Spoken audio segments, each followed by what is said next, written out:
Je suis le bon berger. Je connais mes brebis et elles me connaissent. Un berger est un responsable ou un dirigeant ou un enseignant d'une mission donnée.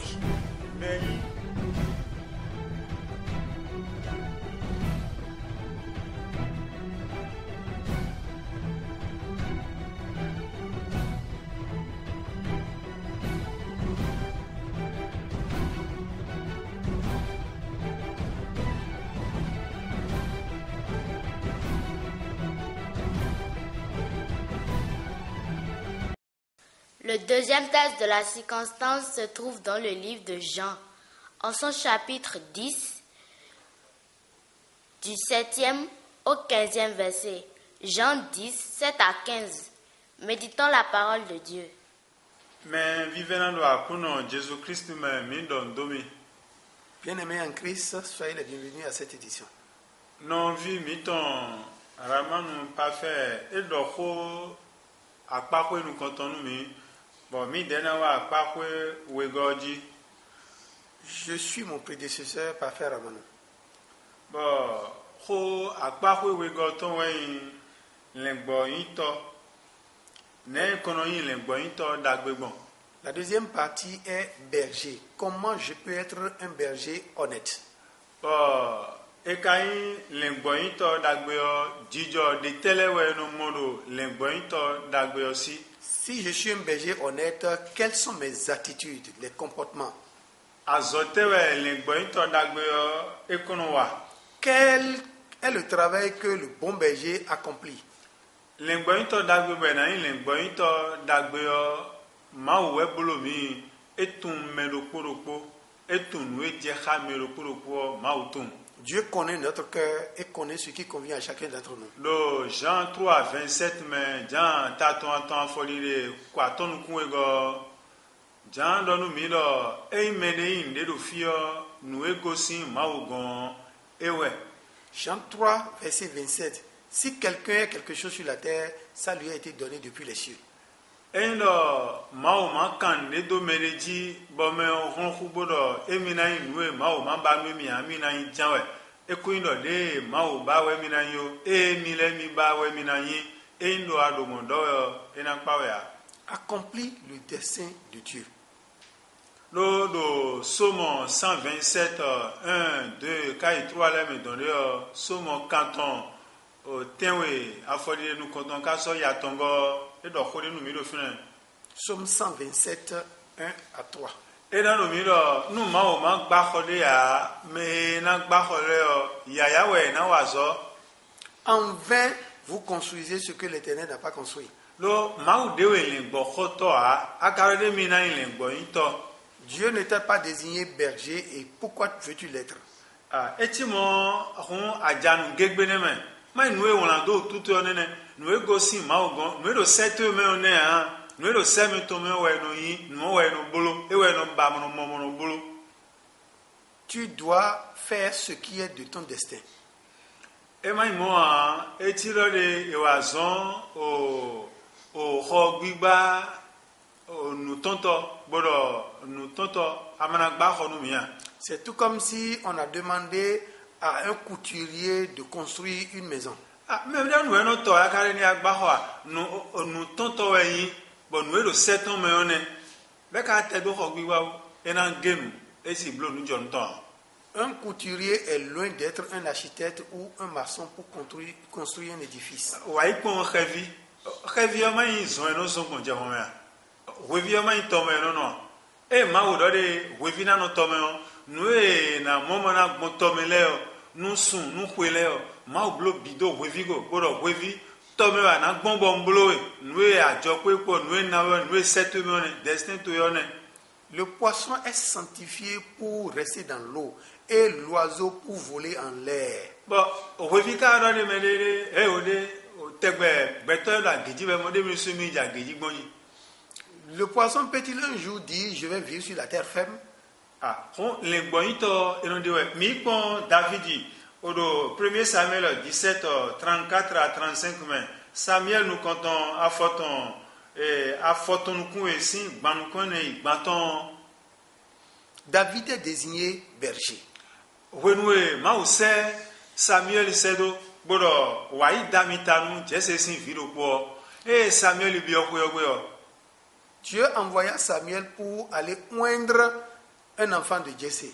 Biokwe mon vimenho jese ton bodo me renan do akoso me ojeri ma beni bodo mi dele mi no pondo agbaza me po mo versino de mo e ma no pondo mo sia ma no pondo agbaza me bigbo me ma no ponde. Samuel pensait que l'aîné de Jessé pouvait être oint, mais Dieu lui dit non, je ne regarde pas aux apparences. Me bodego edwa maube me bodego lebo vi me khoiro finele yeme biwa bo maudo Samuel menando akhosone. Dieu refusa tout ce que Samuel pouvait penser qui pouvait être oint. Bon, et alors bere Samuel me vile bijelia edo epo yokpovu ka me ejena si do akhosu do me mi ve plewa. On dit allez chercher celui qui reste.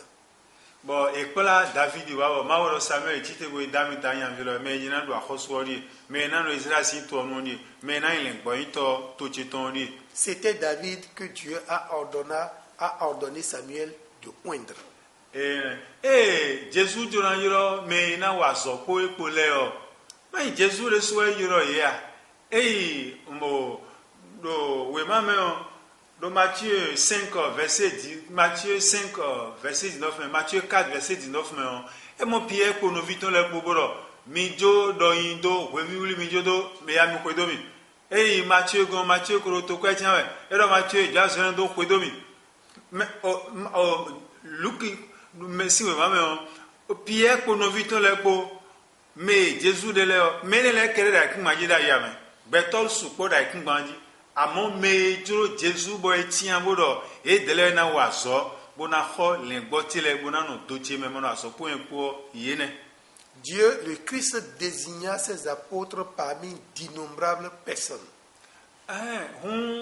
Me na lengbo ito eno wala mo do mi suma lengbo ito jenwe ndokwe yesu mai hwagun ba gbahwe ba ile gbo yin to eyan segbon mo anachinuwa echile mene wa zonu tito o maso eno gbaho bro wa ta fonu mi ena ge isi to ganjia. On ne se désigne pas berger. On est établi berger.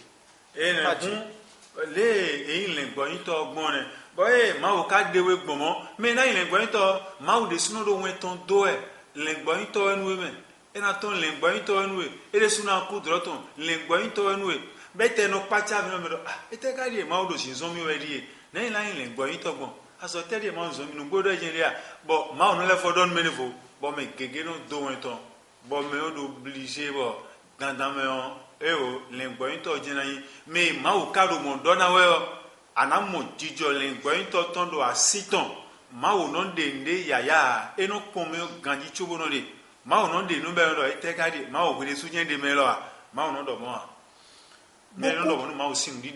Beaucoup de prophéties désignent déjà ou annoncent déjà celui qui va être berger.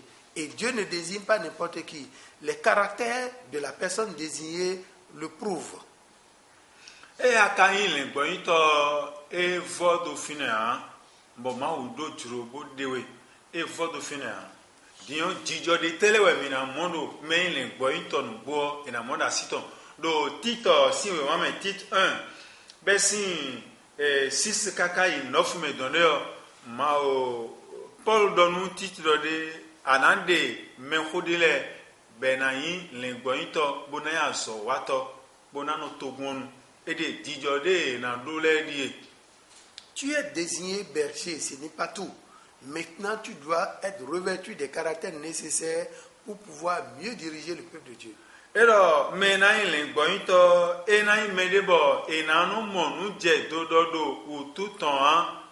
un berger doit être irréprochable. Il ne doit pas avoir l'amour effréné de l'argent.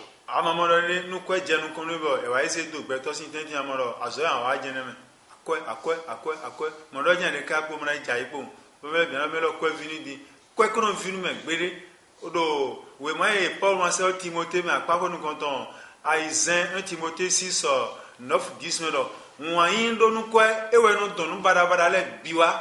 Me on kari ma o debo e kai wanu kwe kakari e wa hu ma o debo ya. L'amour de l'argent est la racine de tous les maux. Me na ile gbo ito e na ime debo khomesin sino jito an ayin khomesin no e si zewe do gbeto nu an e glo e pon we. Le berger doit être lent à la colère. Mi pon Moïse do nom 12 verset 3 kaka so isis me on e do Moïse le gbo ito me fa khome Moïse no won me no zede we Moïse no won jijo le gbo khoto ton lene mi mo na ikun manji a bo ma o yin wanu Moïse po jijo e no de Moïse do oko e le gbo ito si jijo ne me de sewe suru momo asi wa so ne. Nombre 12, nous avons vu les qualités de Moïse. Il n'y a pas aussi patient que lui sur la terre. Donc, aïe, le gbaïto ba no sin khomeo, le gboleri ye do bolosi ye do dojije. Wedie mo kono mo dojije adi khometo no la ke ena kasi dodia na ya okupon. Do le gbolo jijo gbigble temete do asi eton ba ezewa. Bo ana wa zodo ego kaka be na dojijo ne do.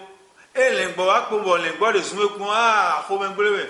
Le gbo de wa nu je to nu khomengbewe. Azon le gbo de be blo akon ye khomengbewe. Le berger doit être lent à la colère parce que les brebis débutent des caprices. Et il faut être patient pour pouvoir supporter les caprices des brebis.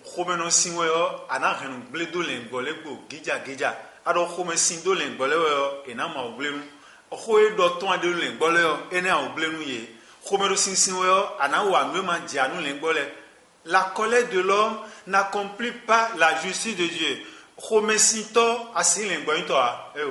Un colérique ne peut pas être un berger. Bon, Il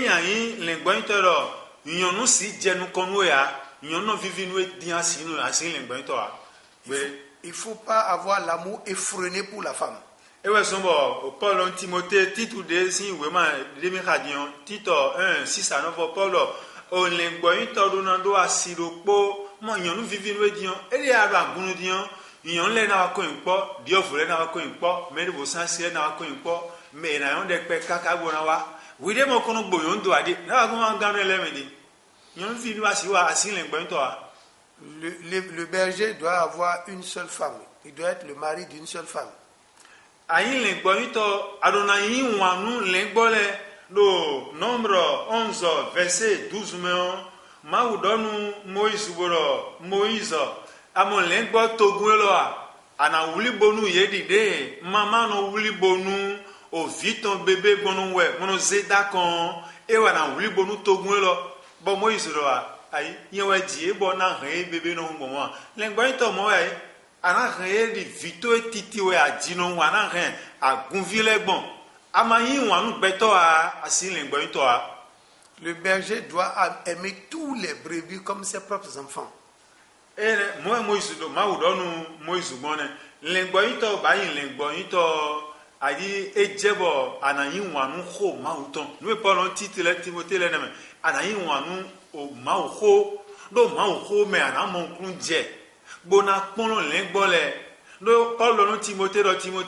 Anaï Pondé ou dans Timothée 4 verset 12 mais Anaï Pondé ou nous l'engbole bonu ye mon dijo toyo e na nkwedo okodi do toyo e na kwedo nu wi wa toyo ba wa de bona kwedo wi ma ka mon kun je ko ma utongo ane bete kun le ba ka jadi. On a dit à Timothée, tu sois un modèle pour les brebis, pour le peuple de Dieu.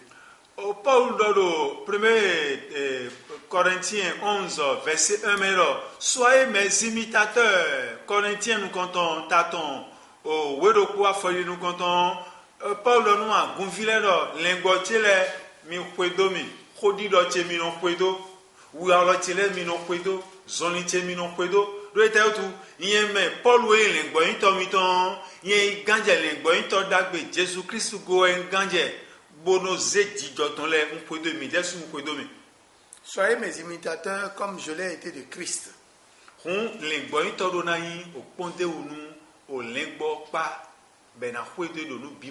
Pondo de mele nous blow mi ka de diande e kana si ko de mu di mona gan ma u jen de we nu boa mais ma u de le jijo e ton non décret do ma we de melo ngo.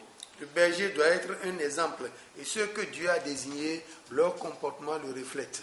Lengbo ito no tia kan me no tia kan e o ana don lengbo le bisese do nyonu le o ana ndo mama chele die no viche nyonu le die to pe vulando a no viche sun le die me khokolando a papa chele die bona wuli bonu ye vi pe vulando a viche le die ama e ma chi mombo ano don me bidowu e rena do khonwe ha lengbo ito be si vogo do khonwe ado ano vanu kun di a nous vivons tous sous comment les bolena honwe les boyito manu renkone.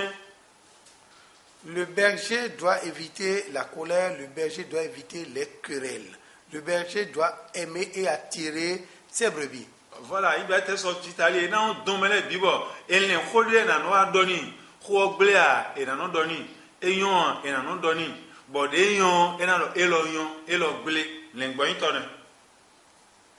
Le berger doit être hospitalier.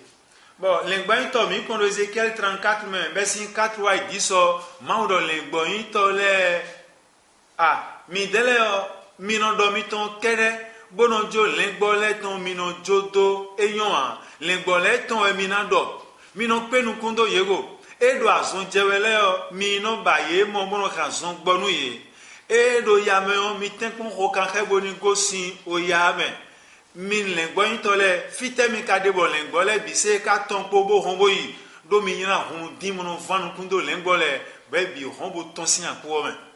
Ézéchiel 34, nous avons vu les bergers qui ont même détruit des brebis, des bergers qui ont renvoyé des brebis, des bergers qui ne se sont pas occupés des brebis et les brebis ont pris la fuite.